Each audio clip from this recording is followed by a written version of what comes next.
Hello everyone, कैसे हैं आप सब। Good morning. आई होप आप लोग बहुत अच्छे होंगे। मैं दीपांजलि आप लोगों के लिए बहुत ही खूबसूरत कहानी के साथ आज आई हूँ। तो चलिए स्टार्ट करते हैं कहानी। कहानी हमें बहुत कुछ सिखाएगी और बहुत खूबसूरत कहानी है। लास्ट तक सुनिएगा। तो कहानी ऐसी है कि एक बिल्डिंग बन रही थी और बहुत खूबसूरत बिल्डिंग बन रही थी। उसमें बहुत सारे मज़दूर काम किया करते थे और वो जो मज़दूर थे उनके सारे बच्चे साथ में रहा करते थे। और जो बच्चे थे वो रोज़ शाम खेला करते थे सभी साथ मिलके। तो जो बच्चे थे वो ट्रेन वाला खेला करते थे, एक रेल वाला ट्रेन ट्रेन खेला करते थे। और सभी बच्चे एक लाइन से खड़े हो जाते थे और जो आगे बच्चा रहता था वो इंजन बनता था और जो बीच में सारे बच्चे डिब्बे बनते थे और लास्ट में गार्ड का जो डिब्बा रहता था उसमें वो बच्चा गार्ड बनता था। सभी बच्चे शर्ट पहने रहते थे और जो लास्ट में बच्चा रहता था वो गार्ड बनता था और वो बिना शर्ट के रहता था।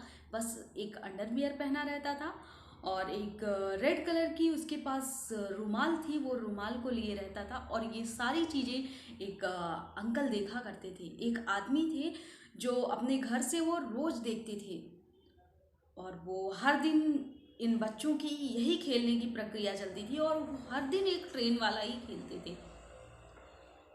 तो जो इंजन बनता था वो एक दिन हर एक जैसी वो दिन ख़त्म होता था दूसरा दिन आता था, वो बच्चा एक्सचेंज हो जाता था और नया बच्चा इंजन बन जाता था। लेकिन जो लास्ट का बच्चा था वो हर दिन गार्ड बनता था। ये अंकल देखते थे रोज और उनके दिमाग में एक सवाल आया कि इंजन जो बच्चा बनता है वो तो हर दिन चेंज होता है, लेकिन जो डिब्बा बन रहा है वो सॉरी जो गार्ड का डिब्बा है वो जो बच्चा है वो क्यों नहीं इंजन बन रहा है, वो क्यों नहीं चेंज हो रहा है। तो अंकल सोचे शायद उस बच्चे को ये बनना पसंद होगा। तो फिर अंकल से रहा नहीं गया, वो उस बच्चे के पास गए और उनसे पूछे कि क्यों बेटा, आप क्यों इंजन नहीं बनते, आपको ये गार्ड बनना पसंद है क्या। तो बच्चे ने बहुत ही खूबसूरत जवाब दिया कि साहब मेरे पास शर्ट नहीं है इसलिए मैं इंजन नहीं बन सकता, क्योंकि अगर मैं इंजन बनूंगा तो बाकी के बच्चे मुझे पकड़ेंगे क्या, मैं बस एक अंडरवियर है मेरे पास।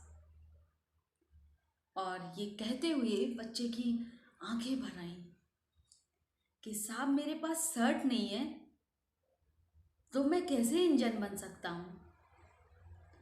और ये अंकल सुने और उनकी भी आंखें भर आईं और फिर से वो बच्चा खेलने लगा। तो अंकल सोचे कि ये 5 साल का बच्चा है, इसने अपनी ज़िंदगी में क्या क्या देख लिया। वो बच्चा चाहता तो अपने मम्मी पापा से, अपने माता पिता से बोल सकता था कि क्या मुझे एक शर्ट नहीं दिला सकते आप, लेकिन वो ऐसा जिद नहीं करता था इसलिए उसके पास शर्ट नहीं थी। एक 5 साल का बच्चा अपनी दादी से पूछता है कि दादी पापा जब घर आते हैं तो इतनी टेंशन में क्यों रहते हैं।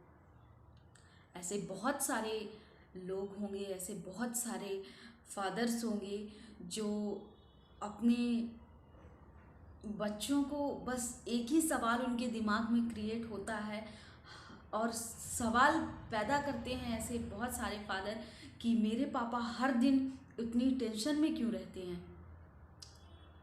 तो फ्रेंड्स इतनी टेंशन मत लीजिए, इतना डिप्रेशन में मत जाइए, क्योंकि अगर कछुआ अपनी खरगोश की स्पीड को देख के डिप्रेशन में चला जाए तो, अगर जिराफ की लंबाई को देख के अगर जंगल का राजा शेर डिप्रेशन में चला जाए तो,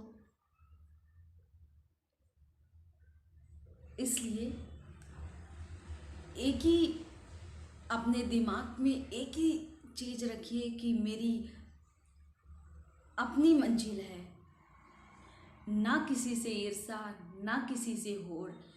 मेरी अपनी मंजिल है, मेरी अपनी दौड़। इसी के साथ मैं आप लोगों से विदा लेती हूँ। आप लोग मुझे दीजिए इजाज़त। मैं आप लोगों से एक बहुत ही खूबसूरत ब्लॉग के साथ आऊँगी। तब तक के लिए ध्यान रखिए, ख्याल रखिए अपना और मज़े से ज़िंदगी बिताइए।